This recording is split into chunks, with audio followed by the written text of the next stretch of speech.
We continue now into 1 Corinthians chapter 9, where Shaul defends true apostolic liberty, then lays that liberty down in service, proving that the servant of Messiah must be willing to surrender rightful claims for the sake of the good news. This chapter does contain explicit Tanakh groundings. Deuteronomy 25, verse 4, this reference supports the burden of the chapter with covenant precision. Deuteronomy 25, verse 4 establishes that the laborer must not be deprived while doing the work. Shaul draws from the Torah principle to show that those who labor in the good news have a real right to material support. Yet the chapter does not stop at the right itself. Its force comes in the relinquishing of that right. Shaul proves that freedom in Messiah is not first displayed in demanding what is lawful, but by surrendering what is lawful when love and mission require it. Apostolic legitimacy, to right to support, to liberty surrendered, to all things to all people, to race run, to body disciplined. True liberty serves the good news and disciplines the self. Yehovah, teach us to hold our rights with open hands. Make us servants who gladly spend ourselves for the good news. Give us disciplined hearts that run to obtain the prize. Yehovah El Nosei, the God who bears and sustains, and who teaches his servants to carry others rather than live for themselves. Yehovah Nosei, Kadosh, Kadosh, Kadosh, holy, holy, holy. Please fill me and lead me and cover me and stir me and speak through me with your Ruach Kodesh, your Holy Spirit, your set-apart breath, that I may speak your written words with boldness and humility to those who listen. I ask all these things in Yeshua HaMashiach, Jesus the Christ, the Messiah, the Anointed, the Aleph Natav. Amen. We'll start with the Shema. Listen and obey. Children of Yehovah, pay careful attention and respond. Yehovah is our power and authority. Yehovah works in unity, achad, with himself. And you shall act upon your love, ahava, to Yehovah with your power and authority, with your thoughts and mind, with your entire body, with all the muchness that you have. Yod, hey, vav, hey. Hand, behold, now, behold. 1 Corinthians chapter 9. Am I not a free man? Am I not an emissary of the Messiah? Haven't I seen Yeshua, the Aleph Natav, our master? And aren't you yourselves the result of my work for the master? Even if to others I am not an emissary, at least I am to you, for you are the living proof that I am the master's emissary. That is my defense when people put me under examination. Don't we have the right to be given food and drink? Don't we have the right to take along with us a believing wife, as do other emissaries, also the master's brother and Kepha? Or are Barnabas and I the only required to go on working for our living? Did you ever hear of a soldier paying his own expenses, or a farmer planting a vineyard without eating its grapes? Who shepherds a flock without drinking some of the milk? What I am saying is not based merely on human authority, because the Torah says the same thing. For in the Torah of Moshe it is written, you are not to put a muzzle on an ox when it is treading out the grain. If God is concerned about cattle, all the more does he say, for this our sakes. Yes, it is written for us, meaning that he who plows and he who threshes should work expecting to get a share of the crop. If we have sown spiritual seed among you, is it too much if we reap a material harvest from you? If others are sharing in this right to be supported by you, don't we have a greater claim to it? But we don't make use of this right. Rather, we put up with all kinds of things so as not to impede in any way the good news about the Messiah. Don't you know that those who work in the temple get their food from the temple, and those who serve at the altar get their share of the sacrifice offered there? In the same way, the Master directed those who proclaim the good news should get their living from the good news. But I have not made use of any of these rights, nor am I writing now to secure them for myself, for I would rather die than be deprived of any of my grounding for boasting. For I can't boast merely because I proclaim the good news. This I do from inner compulsion. Woe is me if I don't proclaim the good news. For if I do this willingly, I have a reward. But if I do it unwillingly, I still do it, simply because I've been entrusted with a job. So then, what is my reward? Just this, that in proclaiming the good news, I can make it available free of charge, without making use of the rights to which it entitles me. For although I am a free man, not bound to do anything, not bound to do anyone's bidding, I have made myself a slave to all in order to win as many people as possible. That is, with Jews, what I do was put myself in the position of a Jew in order to win Jews. With people in subjection to legalistic order to win those under this legalism, even though I myself am not a subjection to legalistic perversion of the Torah, with those who live outside the framework of Torah. I put myself in the position of someone outside the Torah in order to win those outside the Torah. Although I myself am not outside the framework of God's Torah, but within the framework of Torah upheld by Messiah. With the weak I become weak, in order to win the weak. With all kinds of people I have become the kinds of things, so that in all kinds of circumstances I might save at least some of them. But I do it all because of the rewards promised by the good news, so that I may share in them along with others who come to trust. Don't you know that in a race all runners compete, but only one wins the prize? So then, run to win. Now, every athlete is training submits himself to strict discipline, and he does it just to win a laurel wreath that will soon wither away. But we do it to win a crown that will last forever. Accordingly, I don't run aimlessly, but straight for the finish line.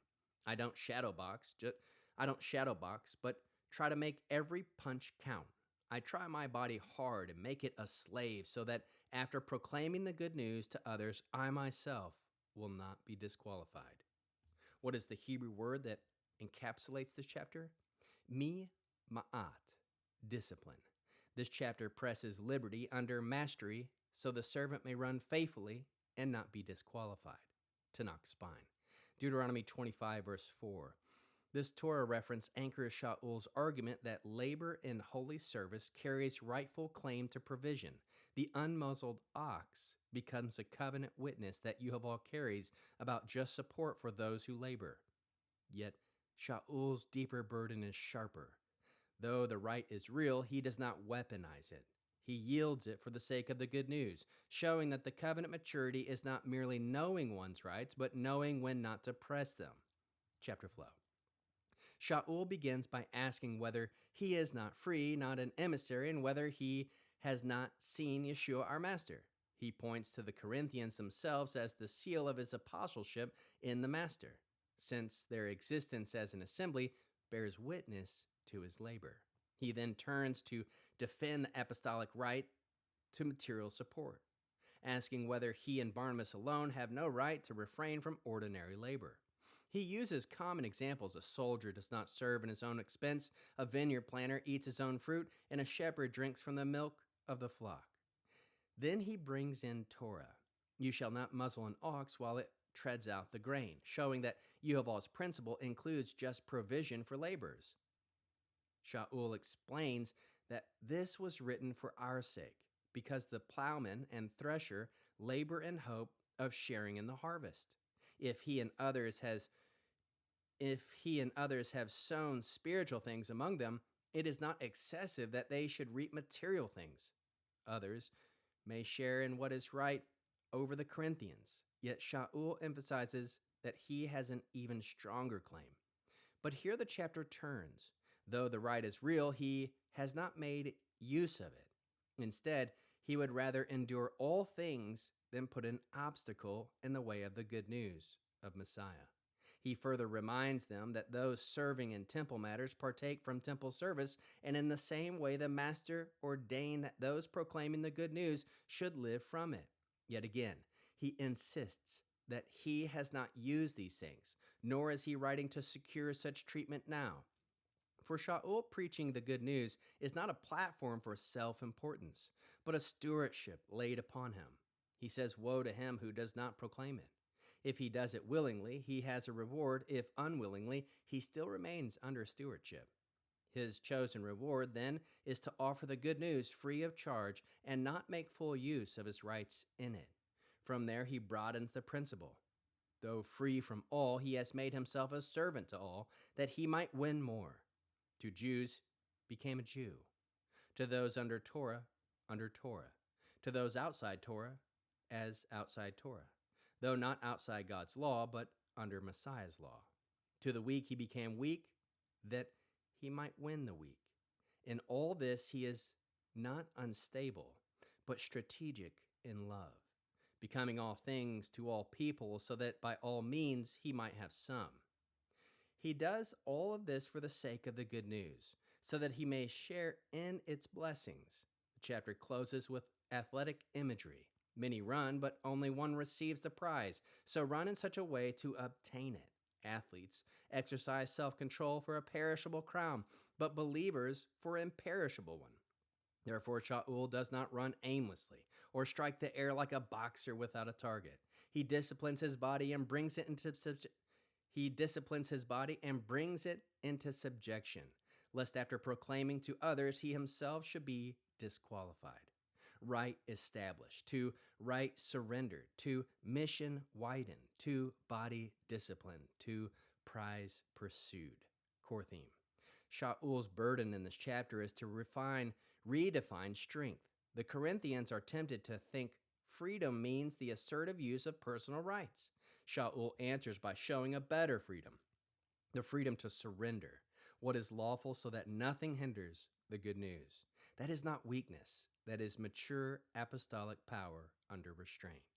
The chapter also holds together two truths that lesser men often tear apart. First, those who labor in the word and in the spiritual service have a right to real support. Torah itself upholds that principle. Second, the existence of a right does not mean it must always be claimed. Love, mission, and the advance of the good news may require a servant to lay aside what is fully lawful. Shaul does exactly that. Then the chapter intensifies further. Ministry is not only about outward flexibility, it is about inward mastery. A man who must preach to others must also govern himself. The servant of Messiah runs with aim, fights with control, and disciplines the body so that the calling is not undermined by self-rule. Liberty must bow to mission, and mission must be carried by a disciplined life. How can we learn to love Yehovah with all our heart, mind, soul, and strength? We can love Yehovah by holding even rightful liberties beneath the higher claim of the good news. Love Yehovah by serving others without using ministry, gifts, and labor as a platform for self-exaltation. Love Yehovah by disciplining the body and inner life so obedience remains strong to the end. How can we learn to love our neighbors as we love ourselves and as Yeshua loves us? Lay down lawful claims when pressing them would hinder another's hearing of the truth. Learn the condition of different people so we may serve them wisely without compromising holiness. Spend ourselves to remove unnecessary obstacles between others and the good news. How can we bear one another's burdens? Support those who labor faithfully in spiritual service without resenting their provision. Adapt patiently to the weakness, background, and conscience of others, so that they may be one. Help one another pursue disciplined lives that do not collapse under appetite of self-rule. What are the top 3 fruits of the Spirit found in this chapter? 1. Self-control, rason. Shaul disciplines his body so that preaching to others is matched by governed living. 2. Love, ahava. He lays down rightful claims and becomes a servant to all for the sake of others. 3. Faithfulness, emunah. The chapter shows steady stewardship that refuses distraction from the good news and the prize ahead. What is the mitzvah response, Torah based? Deuteronomy 25, verse 4, you are not to muzzle an ox when it is treading out the grain. Command. We will use our liberty to serve the good news and discipline ourselves to finish well. What is the Hebrew declaration? Bi charutanu, ba avod, vilo, nidrosh, et, sholanu, lima'an, ha besora, nashpil, et, atzmenu, vi nurutz, bi meshmaat, ad, hasof, niet, ni imanim, nefne, Yehovah. In our freedom, we will serve and not demand what is ours. For the sake of the good news, we will humble ourselves and run with discipline. To the end, we will be found faithful before Yehovah. What is the one sentence summary? True liberty serves the good news and runs with discipline. Now, after having read the chapter and going over it, here are some heart piercing questions. Where am I insisting on a right rather than love? Where am I insisting on a right that love may be asking me to surrender? Another, do I see freedom mainly as self-expression or as service for the good news? Another, am I flexible with people while still remaining anchored in holiness? Another, what necessary obstacle might I be placing in front of someone hearing truth? Another, how disciplined is my body and inner life compared to my outward ministry? Another, am I running with aim, or have I become careless in spiritual effort? Lastly, what would it look like this week to serve more and demand less? We'll end with the Aaronic blessing using the name. Yehovah will kneel before you presenting gifts, and he will guard you with a hedge of protection. Yehovah will illuminate the wholeness of his being towards you, bringing order, and he will provide you with love, sustenance, and friendship. Yehovah will lift up the wholeness of his being and look upon you, set in place all you need to be whole and complete. Shalom, shalom. We continue now.